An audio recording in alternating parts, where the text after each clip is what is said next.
मैं डॉक्टर हरिश्चंद्र, सहचार्य हिंदी।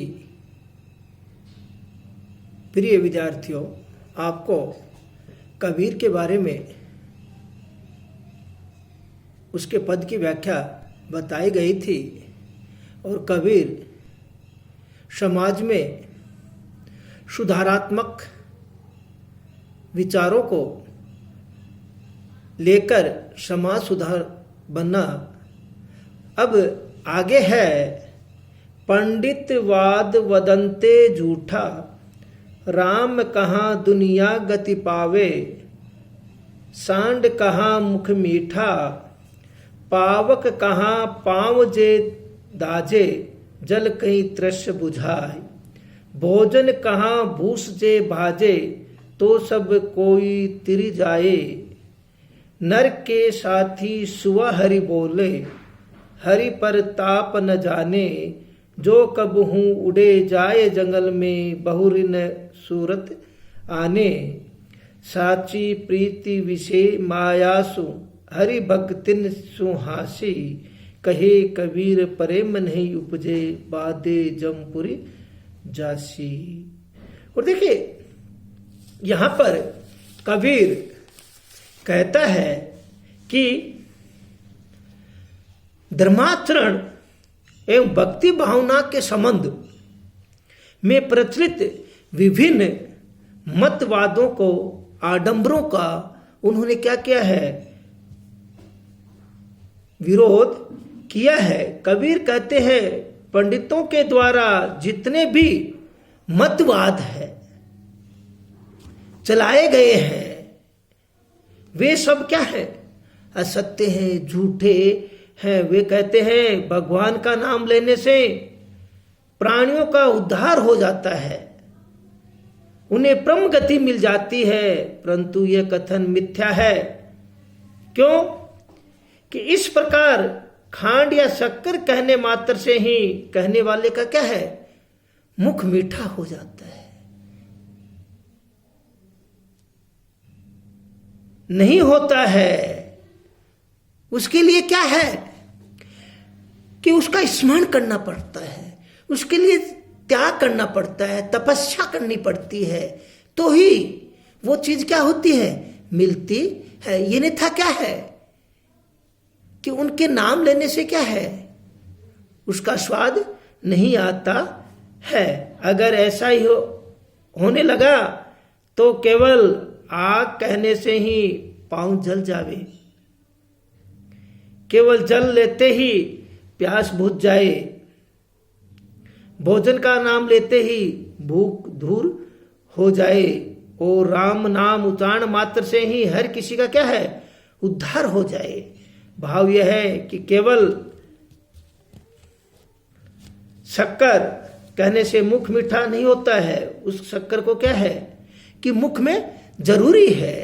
तो आपको बताया गया था कि जब तक क्या है उसका त्याग नहीं करोगे, तपस्या नहीं करोगे, तो क्या है कि उस चीज से क्या नहीं होता है, उद्धार नहीं होता है। उद्धार कब है कि जब व्यक्ति क्या है उसको क्रियान्वित करके, उस शक्ति को, उस कार्य को करके ही क्या होता है, व्यक्ति का उद्धार हो सकता है। नाम स्मरण से उद्धार नहीं होता है। जिस प्रकार से उसने शक्कर है,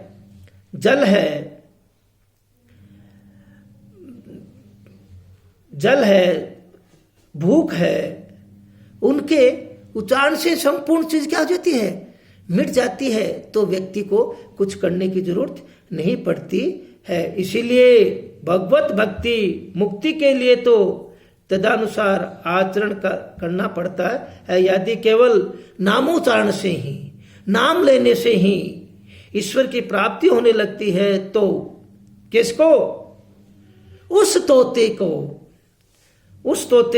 को मुक्ति मिल सकती थी, जो क्या है कि अपने जो स्वामी के साथ हरदम किसका, राम राम राम का रट लगाता है। व्यक्ति क्या करता है, तोता पालता है, तोता पालकर वो आते जाते सुबह शाम उसको क्या करता है, राम राम राम की रट लगाता है, और उसको उसी प्रकार से स्वामी उसको बोलता रहता है, परंतु ईश्वर का प्रताप नहीं जानता, वह तो महा क्या है, अज्ञानी है। क्यों कि वह जब कभी भी स्वामी से क्या होगा, अलग होगा, दूर होगा, तो उड़ के क्या होगा, वो अपना जो कार्य है जंगल में क्या होगा, चला जाएगा। तो यहां पर देखिए कबीर क्या कहता है कि जब तक क्या है व्यक्ति राम राम राम राम करता है तो वो राम राम करता है, परंतु उसका कार्य क्या है कि जब उसको क्या कर दिया जाएगा, जंगल में छोड़ दिया जाएगा, जंगल में उसको भेज दिया जाएगा, तो वो क्या करेगा,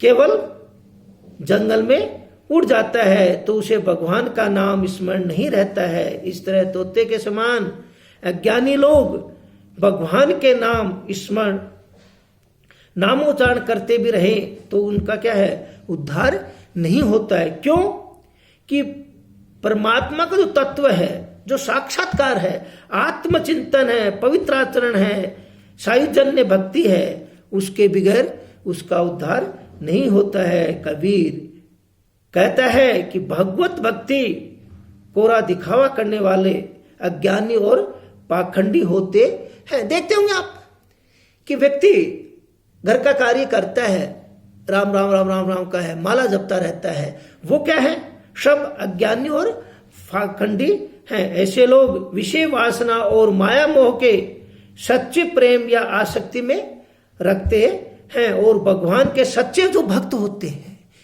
ज्ञानी जो होते हैं, भगवान की भक्ति करते हैं, और ऐसे व्यक्ति क्या करते हैं, उनकी हंसी उड़ाते रहते हैं। इसलिए व्यक्ति यदि एकमात्र परमात्मा से प्रेम नहीं रखेगा तो उसका प्रेम पूर्वक भजन नहीं करेगा, वह जन्म मरण के चक्कर में पड़कर यमलोक को ही जाएगा, अर्थात यमराज से बांधकर यमपुरी ले जाएगा। तो व्यक्ति क्या है कि उसमें संपूर्ण जो चीज है, संपूर्ण जो प्रेम पूर्वक कार्य है, उसमें क्या होगा, वो लगे रहे, और वो सब चीज क्या है, मिथ्या मतवाद आडंबरों से क्या दूर रहकर पवित्र मन जो है, एकदम स्वच्छ जो मन है, उससे क्या करे, भगवान की आराधना करे, भगवान की भक्ति करनी चाहिए। उसी से क्या है कि व्यक्ति को क्या मिलता है, प्रेरणा मिलती है, उसी से क्या है, व्यक्ति को साधना मिलती है। तो यहां पर क्या है, कबीर कहता है कि धर्म के ठेकेदार बनने वाले जो पंडित है, उन पर क्या किया गया है, तीखा प्रहार किया गया है। और वो क्या कहता है कि वो केवल क्या करते हैं, व्यक्ति को धर्म के माध्यम से उसको क्या करता रहता है, केवल वो चीज सिखाता रहता है, वही चीज को क्या करता है, बताता रहता है, और उसी आचरण से उसको करवाता। तो कबीर क्या कहता है कि उनको क्या करना चाहिए, ज्ञानवान बनकर पवित्र आचरण का उपदेश देना चाहिए, जिससे क्या है कि उसका जो उपदेश है उससे व्यक्ति क्या है कि नई जो क्रिया है, नया जो कार्य है, वो क्या हो, कबीर अखंड ओजस्वी और स्पष्टवादी वक्ता है, जो कहता है समाज में जो घटित हो रही है, समाज में जो आडंबर है, समाज में जो विडंबना है, वह समाज में जो छुआछूत है, उसको वो क्या करता है, स्पष्ट स्वरों में क्या करता है, व्यक्त करता है, और वो सभी आडंबरों मतांतरों का क्या करता है, विरोध करता है। और वहां पर क्या है कि अपनी भावाव्यक्ति को प्रस्तुत करता है। उससे क्या है कि उसकी भावाव्यक्ति और लोकानुभुक्ति है वो उसमें होती है। तो कबीर क्या है कि उस आडंबर जो है, उस समाज में प्रचलित जो विडंबना है, छुआछूत है, आडंबर है, मतवाद है, उनको सबका क्या करता है, घोर विरोध करता है। उसी के कारण क्या कहता है कि तोता का, खाने का, जल का और प्यास का और आग का, मीठे का इतना अच्छा उदाहरण देता है, समझाता है कि बिगर खाए मीठे का अनुभव नहीं होता, बिगर जल पिए प्यास नहीं बुझती है, बिगर खाने भूख नहीं मिटती है, बिगर जले पैर नहीं जलता है। और साथ में क्या है, उस तोते का भी उदाहरण देता है तो कबीर उस आडंबर का क्या करता है, विरोध करता है। अगला है, कहो बही ये अंबर कासु लाग, कोई जानेगा जानन हार समागा, अंबरी दी से केता तारा, कौन चतुर ऐसा चित्तर हारा, जे तुम देखे सो यहु नाही, यदुपद अगम अगोचर माही, तीन हाथ एक अरधाई, ऐसा अंबर चिन्हरे भाई, कहे कबीर ओ अंबर जाने, ताही सु मेरा मन माने। तो देखिए यहां पर सर्वव्यापक एवं जगदानंद परमेश्वर को साक्षात्कार करने के लिए ज्ञान और भक्ति को श्रेष्ठ माना है। कबीरदास जी कहते, हे भाई योगी, कोई जय ने अंबर कासु लागे, यह विचार करके बताओ कि यह जो आकाश या शून्य किस पर अविलंबित टिका हुआ है। कहे भाई ये अंबर कासु लागे, और ये किस पर कहता है योगी, हे भाई आप ये बताइए कि ये जो अंबर है, आकाश है या शून्य है, ये किस पर टिका हुआ है। क्यों कि ये टिका हुआ नहीं हो तो ये क्या होता, शीघ्र ही कोई जानेगा जानन हार समाएगा। और क्या है, इस रहस्य को कोई भाग्यशाली वह जानने वाला ज्ञानी ही समझाएगा। इस आकाश के कितने तारे दिखाई दे रहे हैं, कौन ऐसा प्रवीण चित्रकार है, कौन ऐसा अंबरी दी से कहते तारे, कौन चतुर ऐसा चित्रहार। और क्या कहता है, ऐसा कौन चतुर चित्रकार है जिसने इस आकाश को इतने सुंदर ढंग से चित्रित किया है।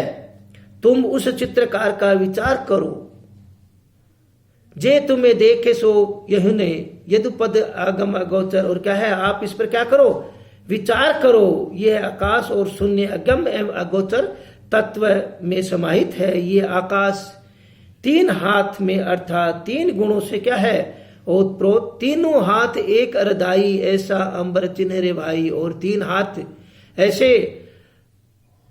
अर्धाई जो है जो क्या है, तीनों गुणों से था, उसमें भी अधिक तत्व से व्याप्त है। अथवा यह योग साधना के गम्य ज्ञात सुनने तो केवल शरीर को सिरोभाग है। कहे कबीर जो अंबर जाने, तही सो मेरा मन माने। और क्या कहता है, कबीर कहता है कि इस प्रकार का चैतन्य जो है, परम तत्व सर्वव्यापी है, तुम उसी चैतन्य तत्व के ज्ञान और भक्ति के द्वारा साक्षात करो। कबीर कहता है, जो ज्ञानी जन और आकाश या शून्य तत्व को जानता है, उन्हीं से मेरा मन मिलता है, अर्थात उन्हीं को मैं सच्चा साधक मानता हूं। क्या कहता है कि जो आकाश और शून्य तत्व को क्या है, जो व्यक्ति क्या करता है, जानता है, उसी से मेरा क्या है, मन जो है वो मिलता है। ये नहीं था, क्या कहता है कि मेरा मन नहीं मिलता है। कबीर क्या है, कबीर ने आकाश तत्व के माध्यम से निर्गुण जो साधना है करने की सामर्थ्य किया है, कि वो केवल क्या कहता है, निर्गुण जो साधना है उसी को क्या किया गया है, बताया गया है। और रहस्यवादी अभिव्यक्ति को उन्होंने इसमें बताया गया है। तो कबीर क्या है, कबीर केवल जो आकाश जो तत्व के माध्यम से आकाश और शून्य का जो तत्व है उसी को क्या किया है, माध्यम बना के कहा है। और जो निर्गुण साधना है उसी को क्या किया गया है, उसका समर्थन किया है। ये क्या है, कबीर कहना चाहता है, कबीर बताना चाहता है। जय हिंद, जय भारत।